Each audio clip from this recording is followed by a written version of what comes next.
अंजलि की शादी कर ससुराल पहुंचने के साथ ही उसकी सास के हुक्म शुरू हो जाते हैं। हो गई शादी, बस मौज खत्म। कल से जल्दी उठकर काम पर लग जाना है। अरे माँ आज ही यहाँ आई है, इसे सब समझने के लिए कुछ दिन तो दो। मेरे और बहू के बीच की बात है, तू घर के मामले में ना बोलियो। इस पर जतिन वहाँ से अपने कमरे में चला जाता है और सास अंजलि को काम की लिस्ट सुनाने लगती है। सुबह पहले घर की सफाई करनी है, फिर कपड़े धोने हैं, साथ में खाना भी बनाना है। एक की वजह से दूसरा काम रुकना नहीं चाहिए है। जी मम्मी जी ठीक है। ये कहकर अंजलि अपने कमरे में चली जाती है। अंजलि, मम्मी हमेशा बोलती थी बहू आएगी तो उनका काम हल्का होगा, पर मुझे नहीं पता था कि वो काम हल्का करने की जगह टाल ही देंगी। कुछ नहीं होता, ये सब मैं अपने घर में भी तो करती थी, मुझे आदत है, कोई दिक्कत नहीं होगी। ठीक है, पर अगर कुछ हो तो बता देना। दोनों सो जाते हैं और अगली सुबह से अंजलि जल्दी उठ के सास के बताए कामों में जुट जाती है, जिसमें वो जैसे ही कपड़े धोने लगती है तो सास वहाँ आ जाती है। अरे सुनो, ये कपड़े ऐसे नहीं धुलेंगे, सबको डिवाइड कर फिर एक एक करके अलग अलग धोने हैं। क्या एक एक कपड़ा अलग करके? एक बार में सुनाई नहीं देता क्या? वही बोला है मैंने, लग जाओ काम पर हैं? सास की बात मानते हुए अंजलि एक एक करके कपड़े धोना शुरू करती है, जिसे करते हुए आधा दिन बीत जाता है। अरे रे, सुबह से कब दोपहर हो गई पता ही नहीं चला, अभी तो खाना भी बनाना है। अंजलि भागते हुए रसोई में जाती है, जहाँ उसकी सास पहले से ही उसे खड़ी मिलती है। खाना बना लेना, देखो पहले पकोड़े तल दो और एक एक पकोड़े अलग अलग तलना, नहीं तो कोई कच्चा कोई पक्का रह जाता है। सास की हर बात में एक एक की कहानी अंजलि के समझ में नहीं आती, लेकिन फिर भी वो बिना कुछ बोले काम करती रहती है। अगली सुबह फिर वही शुरू होता है और सास एक बार फिर खाने के समय रसोई में आती है। आज क्या बन रहा है हैं? वो जतिन ने भिंडी की सब्जी, रोटी और धनिए की चटनी बोली है, इसलिए वही बना रही हूँ। अरे वाह जी वाह, बढ़िया है।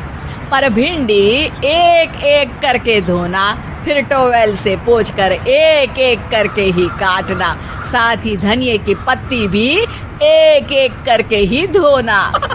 अरे पर मम्मी जी। अरे क्या पर, सफाई का ध्यान रखना आता भी है या नहीं है? मैं ये सब सबकी हेल्थ के लिए ही तो कर रही हूँ ना, और तुम अर पर करती रहती हो हैं? सास की बातें सुन अंजलि हैरान रह जाती है। मैं तो सिर्फ सोचती थी कि जानबूझकर मेरा काम बढ़ाने के लिए ये सब करती हैं, पर ये तो काम बढ़ाने के साथ परेशान भी करना चाहती हैं। मैंने इनकी कौन सी बहस खोल दी जो इतनी दुश्मनी निकाल रही हैं? अब क्या करूं? अब अंजलि सास की बातों और हरकतों के बीच फंस जाती है।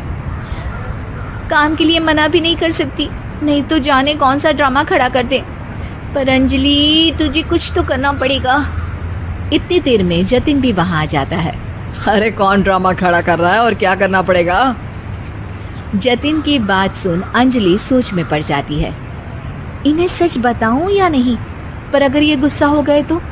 वैसे भी अपनी माँ से बहुत प्यार करते हैं, फिर उनके खिलाफ कुछ सुन कैसे लेंगे?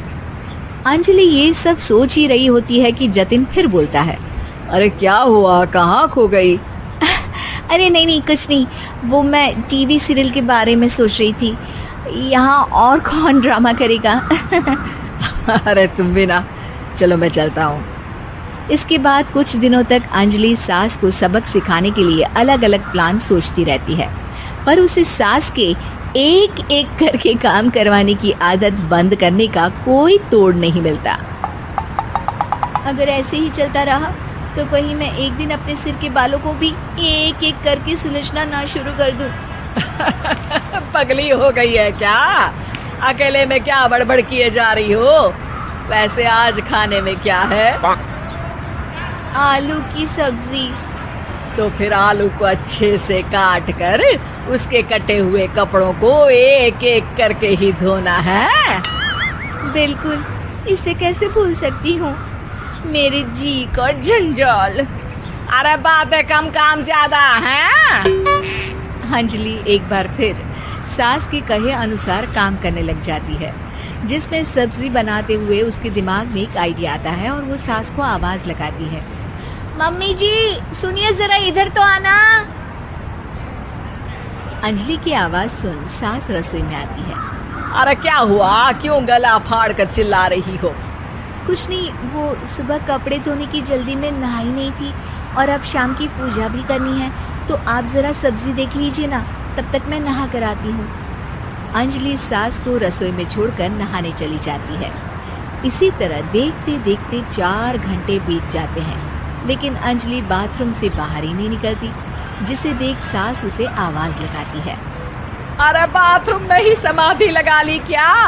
यहाँ सब्जी बनकर ठंडी भी हो गई और अभी तक तेरा नहाना खत्म नहीं हुआ। मम्मी जी जैसे आप कहती हैं ना, मैं वैसे ही एक एक करके अपने बाल शैम्पू कर रही हूँ। तो अभी 3 घंटे और लगेंगे, तब तक काम और जतिन को खाना सर्व करना आप संभाल लेना।